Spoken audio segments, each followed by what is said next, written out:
மெய்யாவே நான் ஒரு சிஸ்டருக்கான ஜெபிச்சு கொண்டிருக்கேன். என் பெஸ்ட் ஃப்ரெண்ட் அவங்க கேன்சர். இந்த 3 விடுதலை நாட்களையும் அவங்க என்ன கூப்பிட்டு அவளுக்கு ஒரு தருமே இல்லை. கத்தோட அந்த அவங்க இப்போ ஜெபித்த ஜெபமும் அந்த வி ஆர் லுக்கிங் அட் அந்த சர்க்கம்ஸ்டன்ஸ் அந்த நடக்கிற நேரங்களில் தான் அதைத்தான் பார்க்குறோம் இல்லையா. கத்தருக்குள்ள இருக்கிறவங்க அப்படி பார்க்கறது இல்லை. கத்தருக்குள்ள இருக்கிறவங்கள அவருடைய வல்லமை அபிஷேகம் நிறைத்து அவருக்குள்ள சந்தோஷமா அவருக்குள்ள நாங்கள் ஊன்றி நிற்பதுக்குத்தான் கத்தர் எங்களை அழைத்திருக்க. அதே மாதிரி அந்த சிஸ்டரின் கத்தர் பீஸை கொடுத்து சமாதானத்தோட வத்திருக்கிறார். அதுக்காக நன்றி செலுத்துறேன். எப்படிப்பட்ட வார்த்தையில நாங்கள் கேட்கும் பொழுது எங்களுக்கும் தைரியம் வருகிறது. அதுக்காக நான் நன்றி செலுத்துறேன். நன்றி. மறுபடியுமாக யாவரும் சேர்ந்து மகேந்திரன் ஐயாவை வரவழைப்போமாக, அன்போடு வரவழைப்போமாக. மகேந்திரன் ஐயா. ஆமேன். வாருங்கள், வந்து உங்களோட வார்த்தையை பகிர்ந்து கொள்ளுங்கள். நன்றி நன்றி. அமேன். மகேந்திரன் ஐயா எப்போதும் வந்து எங்களுக்கு உற்சாகமாக அவரோட வார்த்தையை கொடுக்கறதுக்கு வந்து நிற்பார். அதுக்காக நான் கத்துறேன். நன்றி செலுத்துறேன். நன்றி ஐயா, நன்றி. வார்த்தையை பகிர்ந்து கொள்ளுங்க. God bless you. ஆமென். ஜெபம் செய்வோம். அன்பான பரலோக தகப்பனே சுவாமி, இந்த நித்திய வெளிச்ச நேரத்திலே 3வது செய்தியை கொடுக்க கிருபை செய்தீரே. அந்த கிருபைக்காண்டு இந்த செய்தியை நீர் மறைத்து நீர் பேச வேண்டுமாக எல்லாம் வல்ல இயேசு கிறிஸ்துவின் அதிகாரமுள்ள நாமத்தினாலே ஜெபிக்கிறேன் பரமபிதாவே. ஆமேன், ஆமேன், ஆமேன். இன்றைய நாளே நித்திய வெளிச்சத்திலே இருந்த செய்திகள். முதலாவது செய்தி மிகவும் அக்கினி அபிஷேகம் என்ற தலைப்பிலே பாஸ்டர் ஞான பிரகாசம் அருமையான கருத்துக்கள். 2வது சிஸ்டர் பிரெண்டா அருமையான வார்த்தையில் ஆவியான ஏவப்பட்டு சொல்லியிருந்தா மிக மிக ஆசுவாக வந்து கத்தருக்கே மயமுன்றார். இன்றைய நாட்கள் என்னுடைய செய்தி நாட்களை என்னும் அறிவு. நாட்களை என்னும் அறிவு என்ற தலைப்பு செய்திக்கு எடுத்துக்கொண்ட வசனம் சங்கீதம் 90:12. நாங்கள் ஞான இருதயம் உள்ளாகும்படி எங்கள் நாட்களை என்னும் அறிவை எங்களுக்கு போதித்தரலாம். ஒரு சிறு ஜெபம் தான் அபூர்வமான ஜெபம், சிந்திக்க வைக்கும் வித்தியாசமான ஜெபம். வேதத்திலே அநேக சிறு ஜெபங்கள் உண்டு. பாஸ்டர் ஞான பிரகாசம் விளக்கத்தை கொடுத்திருந்தார். பாவியாக என்மேல் கிருபியாயிரும் என்று ஆயக்காரன் ஜெபித்த ஜெபம், தன்னுடைய துக்கத்தை மாற்றும்படி ஜபேஷ் செய்த ஜெபம், வானத்திலிருந்து அக்கினி இறம்படியாக எலியா ஜெபித்த ஜெபம், கண்கள் பிடுங்கப்பட்ட நிலைமையிலே பரியாச பொருளான சிம்சோன் ஜெபித்த ஜெபம். சிறு ஜெபம், கருத்தான ஜெபம். காரணம், இந்த ஜெபங்கள் நாங்கள் செய்யும்போது எங்களுக்கு ஒரு பரிசுத்த வாழ்வு இருக்க வேண்டும். இந்த பரிசுத்தமான வாழ்வு இருக்கும் பொழுதுதான் அக்கினி அபிஷேகம் எங்கள் மேல் இருந்து கொண்டிருக்கும். 2வது, நான் ஜெபிக்கிற ஜெபத்துக்கு பதில் கிடைக்கும். பாருங்கள், நீர் என்னை ஆசீர்வதித்தாலேயோ நான் உம்மை விடுவதில்லை என்று யாக்கோபு ஜெபித்த ஜெபம். தாவீதின் குமாரனே எனக்கு இறங்கும் என்று பார்த்திமேயு ஜெபித்த ஜெபம். சிலுவையில் அறையப்பட்ட கள்ளர் நேரெடுத்த சிறு ஜெபம் போன்ற ஏராளமான சிறு ஜெபங்கள் வேதத்தில் உள்ளன. இந்த ஜெபங்களுக்கெல்லாம் பதில் சிறு ஜெபம் தான். ஒரு 2-3 நிமிடங்கள் இருக்கலாம். இதுக்கு காரணம், நாங்கள் ஆண்டவரை சொந்தத்தை ஏற்றுக்கொண்ட பரிசுத்தமான அபிஷேகத்தும் பண்ணல, பரிசுத்தமான வாழ்க்கை வாழும் பொழுதுதான் ஜெபத்துக்கு உடனடியாக பதில் எங்களுக்கு கிடைக்கும். நாட்கள் என்னும் அறிவை எங்களுக்கு போய்த்தரும் என்று உள்ள முருக ஜெபித்தவர் மோசே. இந்த 90ஆம் சங்கீதம் அருமையான சங்கீதம், வாசித்து பாருங்கள். 90ஆம் சங்கீதத்தின் ஆரம்பத்தில் அடைப்புக்குறிக்குள் தேவனுடைய மனுஷனாய மோசே ஜெபம் என்று எழுதப்பட்டிருக்கு. அப்படியானால் அந்த ஜெபம் எவ்வளவு முக்கியம் வாய்ந்ததா இருக்க வேண்டும். இந்த வேதத்திலே 7 பேர் தேவனுடைய மனுஷர் என்று அழைக்கப்பட்டார்கள். 1 மோசே, 2வது சாமுவேல், தாவீது, எலியா, எலிசா, செமையா, ஆனான் போன்றவர்கள். மோசே சிறந்த ஜெப வீரர். 2 முறை 40 நாட்கள் சீனா மலையில ஏறி எந்த உணவுமின்றி தேவ சமூகத்தில் இருந்தவர். 10 கட்டளைகளை பெற்றவர். தேவனோடு முகமாய் பேசினவர். கர்த்தருடைய வீட்டில் எங்கும் உண்மையுள்ள பூமியில சகல மனுஷரும் சார்ந்த குணமுள்ளவன் என்று நற்சாட்சி பெற்றவர். அவருடைய ஜெபம் முக்கியம். நாட்கள் என்னும் அறிவை போதியும் என்று மோசே ஜெபித்தார். இன்றைக்கு மனுஷனுக்கு பல்வேறு விதமான அறிவுகள் இருக்கின்றன. விஞ்ஞான அறிவு, பூகோள அறிவு இருக்கின்றது, வான மண்டலத்தை பற்றிய அறிவு, மருத்துவ அறிவு, கம்ப்யூட்டர் அறிவு என்று எத்தனையோ ஆயிரக்கணக்கான துறையில மனுஷன் அறிவிலே முன்னேறி கொண்டிருக்கிறான். ஆனால் அவனுக்கு இல்லாத ஒரே ஒரு அறிவு அவனுடைய நாட்களை என்னும் அறிவு. ஒருவருக்கு தன்னுடைய நாட்கள் எப்ப முடியும் என்று மண்டைய போடும் என்று தெரியாது. கர்த்தருக்கு மட்டும்தான் எந்த விஞ்ஞானியாலும் சொல்ல முடியாது. 1000 நாட்கள் இத்தனை இது சொல்லவே முடியாது. பூமியிலே அவன் எவ்வளவு நாள் தான் வாழ்ந்திருப்பான் அது இரகசியமாகவே வைக்கப்பட்டிருக்கிறது. எப்பொழுது உலகம் முடிவடையும், எப்பொழுது கிறிஸ்து மீண்டும் உலகத்துக்கு வருவார், அந்த நாட்களை அறிவு ஒருவருக்கு தெரியாது. ஒரு தூக்கு கைதி சொன்னான், ஐயா, வெளியில் உள்ளவர்கள் நாட்களை என்னும் அறிவு இல்லை, ஆனால் எனக்கோ இத்தனையாம் தேதி இத்தனை மணிக்கு தூக்கு தண்டனை என்று நிர்ணயித்து விட்டதால் நாட்கள் என்னும் அறிவு எனக்கு உண்டு.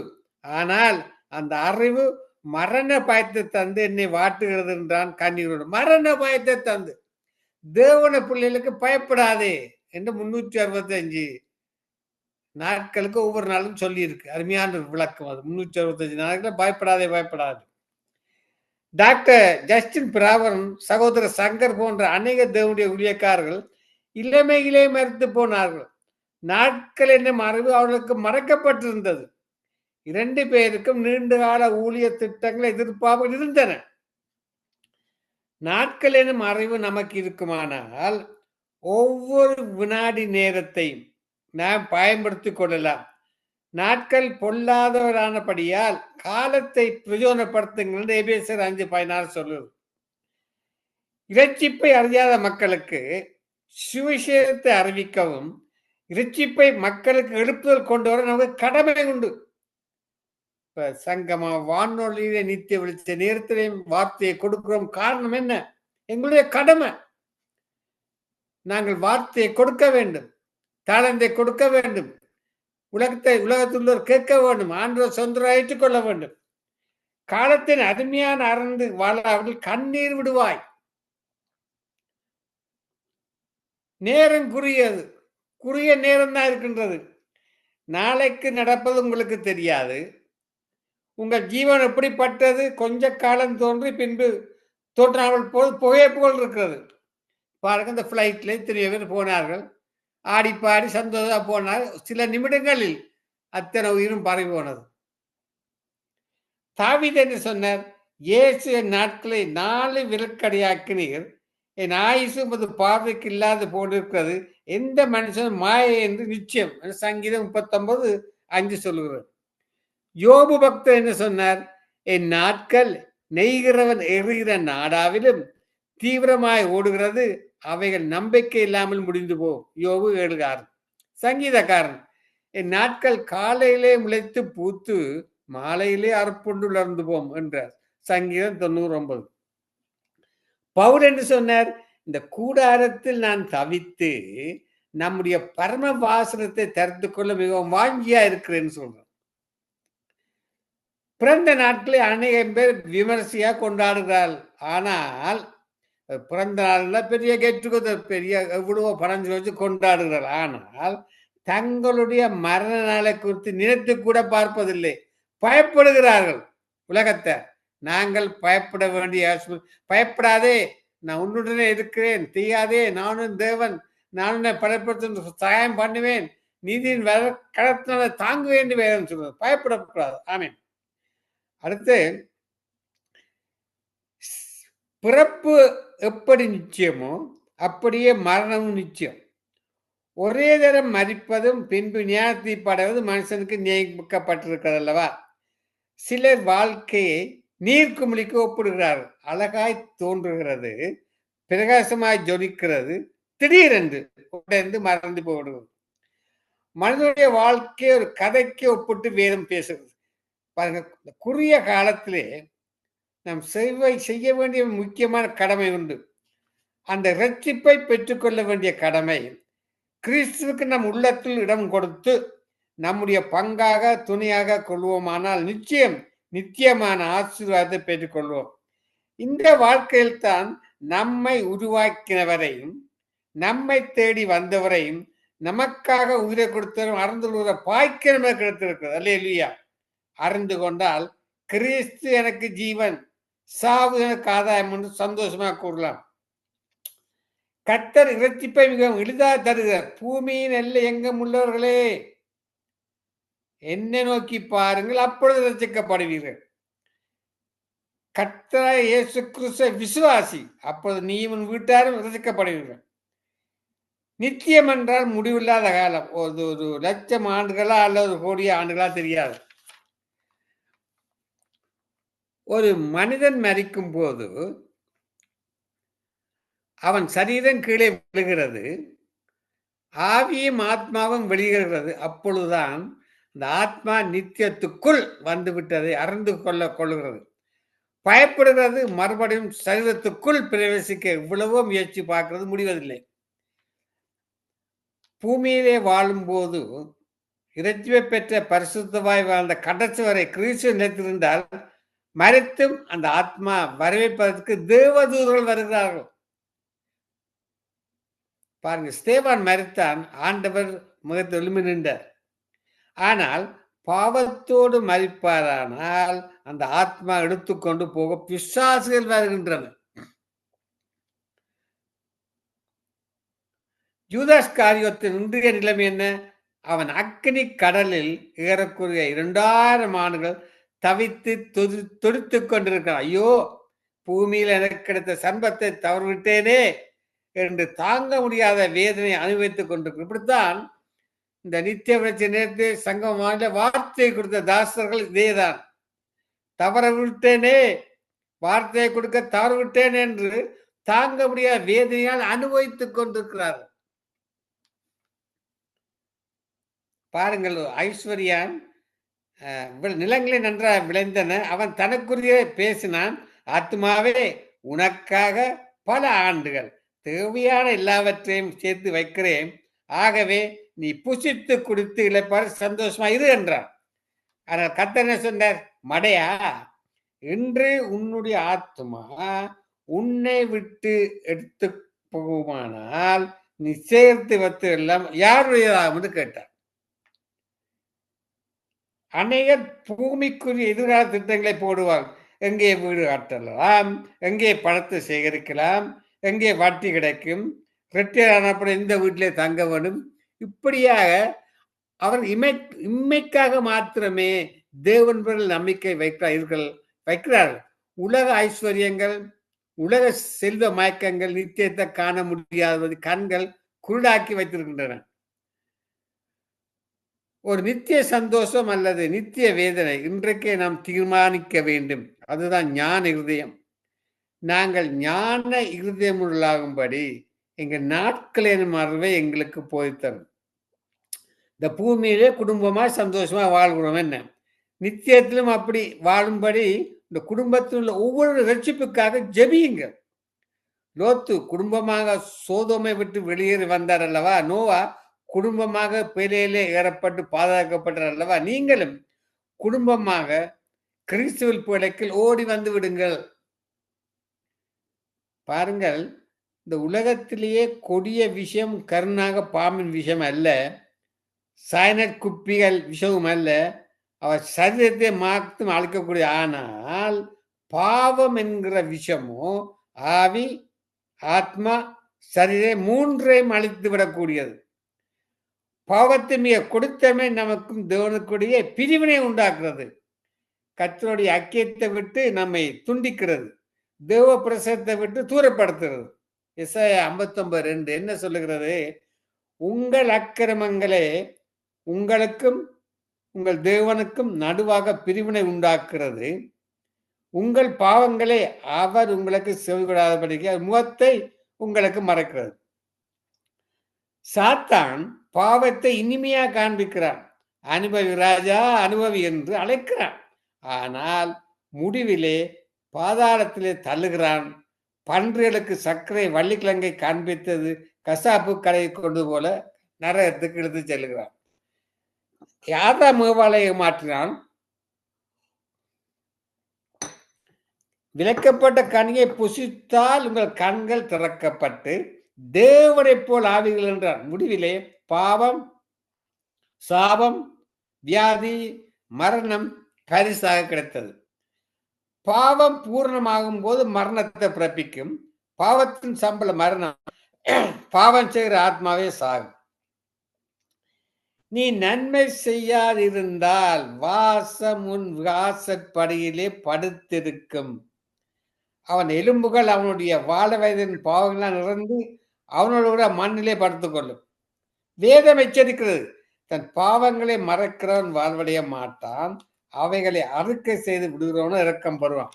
என்ன, நாம் நம்முடைய பாவங்களை அறிக்கையிட்டால் நம்முடைய பாவங்களை நமக்கு மன்னித்து எல்லா அநியாயத்தை நீக்கி நம்மை சுத்திகரிப்பதற்கு அவர் உண்மையின் நீதியை உள்ளதாக இருக்கிறார்.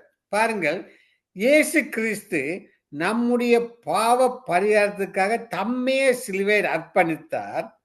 நம்முடைய மீறுதல் நிமித்தம் அவர் காயப்பட்டு நம்முடைய அக்கிரம நிமித்தம் நொறுக்கப்பட்டார். அவருக்கு சமாதானம் உண்டும் ஆக்கினை அவர் மேல் வந்தது. அவருடைய தலைமுறை குணமாகிறோம். இன்று கிருபையின் வாசகங்கள் உனக்கா திறந்திருக்கிறது. இந்த ரட்சின நாள், இதுவே அணுக்கிற காலம். இந்த நேரத்தை பயன்படுத்தி சிலுவையை நோக்கி பார்ப்பாயா? கண்ணீரோடு உன் பாவங்களை அறிக்கையிட்டு பாவ மன்னிப்பை இரட்சிப்பின் சந்தோஷத்தை பெற்றுக் கொள்வாயா? உன் பாவ மன்னிப்பு நித்தியத்துக்கு உணர்கிறது. நரகம் நிச்சயமானதையா? ஒரு கேள்வி கேட்கலாம், நரகம் என்றால் என்ன? சில பேர் கேள்வி கேட்பார்கள். நரகம் யாருக்காக வைக்கப்பட்டிருக்கிறது? வேதம் என்ன சொல்லுகிறது? பாவிகள் வேதனைப்படும் ஸ்தலம், பாவிகள் அழுது பட்கெடுக்கும் ஸ்தலம், பாவிகள் அக்கினினாலும் கந்தகத்தினாலும் வாதிக்கப்படும் ஸ்தலம், பாவிகள் சுண்ணாம்பு போல் நீட்டப்படும் ஸ்தலம், பாவிகள் இரக்கத்துக்காக கெஞ்சும் ஸ்தலம், பாவிகள் இரவும் பகலும் இளைப்பாற முடியாத ஸ்தலம், பாவிகள் தேவனை தூசிக்கிற தலம், பாவிகள் மனம் திரும்ப முடியாத ஸ்தலம், அது பிசாசுக்காகவும் அவன் தூதர்களுக்காகவும் ஆயத்தமாக்கப்பட்ட ஸ்தலம். இப்படி அநேக காரியங்கள் இருக்கின்றன. பாருங்கள், இந்த லூக்கா 16:24, அப்பொழுது அவன் தாப்புனாய் ஆபிராமே, நீர் எனக்கு இறங்கி லாசரு தன் விரலின் நுனியில் தண்ணீரை தோய்த்து என் நாவை குளிர பண்ணும்படி அவனை அனுப்ப வேண்டும். இந்த அக்கினி ஜுவாலை வேதனைப்படுகிறனே என்று கூப்பிட்டார். அக்கினி ஜுவாலை வேதனைப்படுகிறது. நரகம் நிச்சயமானது, அது நித்தியமானது, இன்றைக்கும் அழியாது. அங்கு புழு சாகாமலும் அக்கினி ஆகாமலும் இருக்கும். கர்த்தர் நரகத்தை சாத்தானுக்காகவும் அவருடைய தூதர்களுக்காகவே உருவாக்கினார்.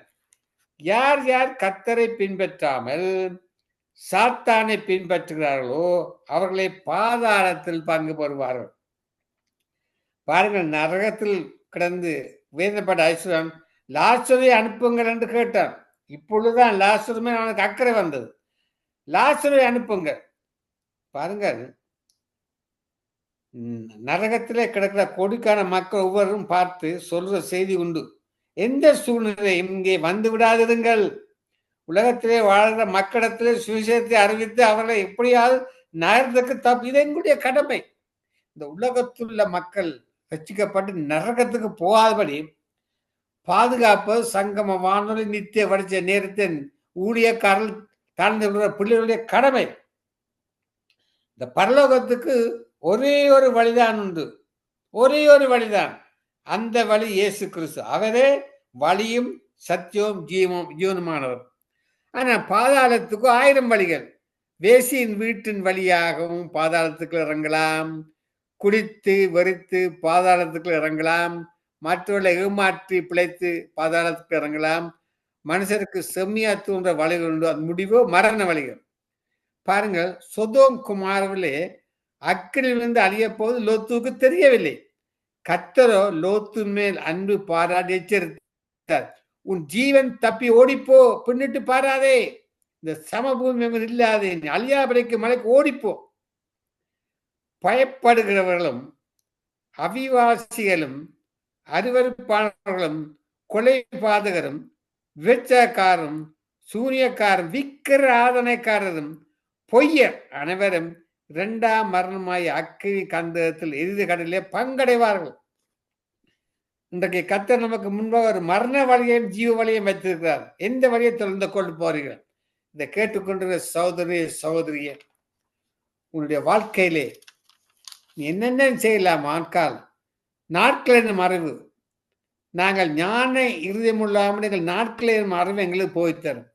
நாங்கள் பெரிய வீட்டிலே வசிக்கலாம், சந்தோஷமா இருக்கலாம். எங்களுடைய முடிவு கர்த்தருடைய கையில் தான் இருக்கிறது. எப்ப முடிவு வரும் என்று எங்களுக்கு தெரியாது. ஒருத்தருக்கு ஆண்டவருக்கு தான் தெரியும். ஆண்டவர் வருகையும் ஆண்டவருக்கு தான் தெரியும்.